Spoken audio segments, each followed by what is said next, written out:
Well, welcome to episode 4 of the Cleveland Metroparks Tales and Trails podcast. With us today is a very distinguished gentleman. He is one of our commissioners. He is a fierce advocate of the Park District, the Lakefront preservation. We're going to talk a whole bunch of different things, all parks. We're going to have a little fun along the way. With us today, our guest is Dan T. Moore. Dan, tell us a little bit about yourself and why it was important to be involved in the Cleveland Metroparks. Well, I've always had an interest in the lakefront. And about 36 years ago. I think I was like 4. You were 4. Yeah. Well, maybe a couple years older. But I, along with my nephew, we got interested in trying to find a place for a marina. And the best place ended up being Whiskey Island. What a phenomenal place. And, I think the legacy speaks for itself. And, you were once quoted a few years back when you came on as a commissioner, one of our 3 commissioners in 2011, one of only 37 commissioners in our 107-year history. But you were quoted as saying, it's taken us longer to build a bike trail than it did to dig the canal. But talk about the significance of creating this, the towpath trail system, and then what I would call the connection into the lakefront. Well, it involves so many different entities. It's just extremely complicated. I mean, I remember looking at some of the passageways. There was a place where it went through a place that had made triggers for the atom bomb, and so you couldn't go there. And it was very complicated. And then, of course, when it came to leaving the national park and coming into where we are, it just became, there were a lot of nonprofits involved, and there was no real, there wasn't a firm heading there. So it took a long time, I think, for the Metro Park people to recognize that there's an entity there that can get this thing done. It's you talk about the Harshaw Chemical Site, which is right just north of the Harvard Avenue, and really what they call it, the last 6 miles. It might have been the longest 6 miles, but it was a real tough build out to get all the way, up into the terminus of Canal Basin Park, partnership with city and county and all these other wonderful institutions. But you being an avid cyclist, this was perseverance at its best to push us forward towards that lakefront. But talk a little bit about the connection that we made through the Cleveland Foundation Centennial Lake Link Trail that really brought us to the forefront of getting into the namesake Windy Park, Whiskey Island. Well, you're talking about the bridge and all that. Well, here, let me back up a second. The bridge, let's talk about. So in 2010, I'm hired on, and I think I'm in your office probably within, 2 months of me being in town. And you rolled out plans and Rosales and, talk about all those things. So I felt like I was working for you. Little did I know that you would become our next commissioner. But I remember the fire in your belly to get this thing done. And I have to say that the work and the bridge itself is a thing of beauty, and it's utilitarian. I think that was one of the things that you kept telling me. That's what this needs to look like. Well, I mean, it was complicated because in order to raise the money, some people wanted to create a piece of art, and that wasn't really essential. We had a certain amount of money in our foundation, and we didn't want to go hog wild with creating a Van Gogh on the lakefront. So I essentially think you guys, and I don't think, I know you guys made it happen because you had the right people there, and you were able to pacify the people that wanted the art and pacify the people that wanted utilitarian. So Sean did a wonderful job on that. Yeah, it's really serving a lot of masters. But at the end of the day, to finally see, it was interesting. I remember our son was running a 100-yard dash. Now, mind you, he's 6'4", 260, but he was running a 100-yard dash. And I'm on the phone with the guys at Norfolk and Southern. And 4 years later, when he graduated high school, a week after he graduated, we opened the bridge.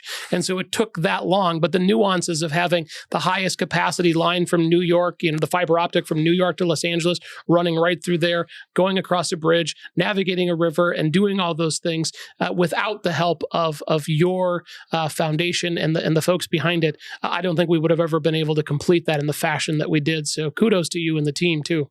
Well, kudos to the Metro Park. I mean, they did an absolutely fabulous job.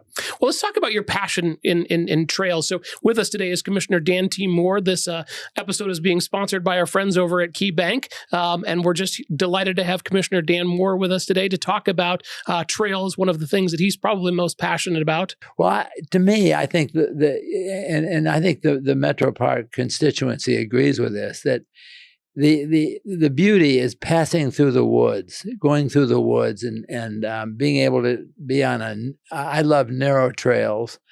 I've never heard that before. Could you explain a little bit more? Well, trails that are almost invisible. So you're particularly with a bicycle.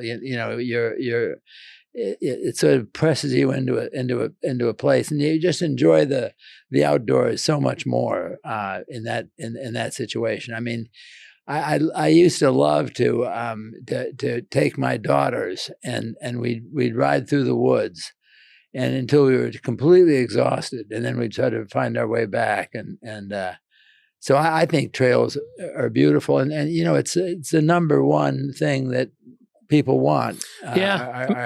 76% of our users identify with a trail experience. And I want to back up just a little bit. I don't know if you remember one of our meetings. So when I first got here, I would say that mountain bike trails weren't necessarily square in the wheelhouse of what the Park District was doing. And one of the first trails that we really worked on rehabbing was down in Millstream Run. When I think about, my first trail experience running there, I lost a shoe in the mud. And I was just, and people that know me, I get passion and fire. I'm like, this is our trail experience. This is absolutely terrible. But then we really kind of brought things together, and we had a meeting. Do you remember down at the chalet? Yeah. And we talked through, and we got on some common ground and some common footing. But you also brought a piece of machinery with you. Do you remember that piece of machinery? Not all my machines run the first time. Well, we could appreciate your engineering creativity, but I think your insistence on how can we build them in the most efficient way. And one of the time-honored traditions that I think the Park District has really followed, the Civil Conservation Corps, WPA, the work that's being done. I mean, when we think of the gorge down in Brecksville and that work that kind of spanned during COVID, truly, truly remarkable. I mean, these are artisans, and to your point, the single-track trail experience is truly remarkable. And we've had a lot of fun building these trails out. But it's really hard to pass along the knowledge that it takes to make some of these pieces. Like the Metro Park will cut down a tree that has to go, and we'll lumber it, and we'll make it into mill it so it's suitable for a bridge or something. Very unusual talent, hard talent to keep. But I think the interesting thing about the Metro Park is that we really, people don't leave the Metro Park. They stay until they retire. And I think, it's one of those things where when you look at, connecting communities, when you look at the trails, you've been a fierce advocate of us building these trails. We had Mayor Krause on one of our episodes down in Solon. We're building a trail out there. We've talked about, getting from Cleveland to Pittsburgh all the way out to DC. Like one of the things I'd love to do with the Metro Park is complete the Emerald Necklace. Right now it breaks off part way in the Hunting Valley Gates Mills area, but it would be a wonderful thing to be able to go around the whole circle of the Metro Park. It's almost 100 miles. Yeah, when you think of, William Stinchcomb and as an original vision, truly a remarkable visionary when you talk about the context of him, his planning efforts, the Olmsteds and their planning efforts. It's interesting over time when we've been invited into the communities, it seems to work very, very well. When you think of the work that we're going to be doing here in Garfield Heights with the mayor and connecting the towpath over to Garfield Park Reservation and all the work that we've done there. Our probate judge, Anthony J. Russo's, leadership in us working towards the lakefront was probably one of the most pivotal moments in the Cleveland Metroparks history, taking on not only Edgewater Park and already securing Wendy Park, Whiskey Island, but then Villa Angela, Euclid, Wildwood, Gordon Park, and all those other parks. It's almost like it was a new rebirth of the Park District, and to take those parks and put them on our shoulders and basically reimagine. I mean, when you think of that beach house and the trail and the work that we've been doing, it's truly remarkable and fun. But the amazing thing about that is there's 5 miles of break wall roughly in front of Cleveland, and of that, the public owns all of it. And yet, in 1988, when we first started looking at this thing, there was only a half a mile that was publicly accessible. So that was the disaster hiding in plain sight. I mean, if you started out at the treatment plant, and then you had you're talking about the Westerly Treatment Facility by NOERSD. Yeah, yep. And then the unloading area, and then you had a barge company released from that place to the Cuyahoga River, and that was a dump basically. And then you had the Port Authority, which no one can go there, and then you had the airport, which was off limits, and then you had a series of marinas that were private, off limits, and then you had the 55th Street, a little outcropping there, and then that was basically it. I mean, it was very little. So let's fast forward to what we've actually done then. So we're talking about Tales and Trails. With us today is Commissioner Dan T. Moore. Our segment is sponsored by KeyBank, but let's talk about, I mean, when you think of the work all the way from basically 117th on the west side, other than the short little span through downtown, between us, our partners at the Planning Commission, Cuyahoga County Planning Commission, and the City of Cleveland and the county and others, we've literally created trails to go all the way down, the Ed Hauser Way, who was, a long proponent of public access. And I think we've worked very hard at correcting the sins of maybe our forefathers were putting a freeway in or a railroad or a canal or river. But we've really worked hard to stitch things together to and include the LC2, which is one of our boat projects to get people back and forth on the Cuyahoga River, which I think is, again, a pretty special opportunity to connect folks from both sides from the downtown center. But we still have a lot to do, I think. And I think just looking at the lakefront itself, we've got the Nike site up on close to, I think, maybe even in Brattonall. And then we have Dyke 14.